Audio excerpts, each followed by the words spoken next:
So today we are at Mr. Jaisimha's place, and this is a very beautiful terrace space which we got to do.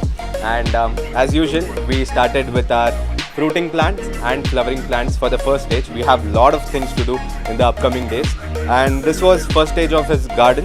And we'll be asking sir how it was and what are the inputs for us, what improvements we can do, and how was it? How did he feel? In one word, if I have to summarize, it was fantastic and it was awesome. So I'm happy that I met Sujit. You can see two sets of plants here, one set done by Sujit and one set maintained by me since maybe 7-8 months. So here is Arundhati, daughter of Jaisimha sir. So she was here to monitor the situation. So it was a great experience. This was my first time with someone, actually coming over and doing all of this. I think it was hands-on experience and a very good experience. So they walked in right on time and everything was taken care of. And what I want to tell you is I was not in the place at all.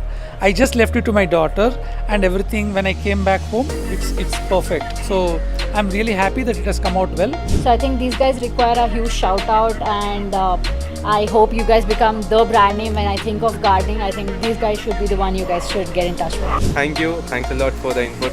And yeah, that's it for today. Don't forget to follow Biotechmaali and share this video with your friends. Thank you so much, guys.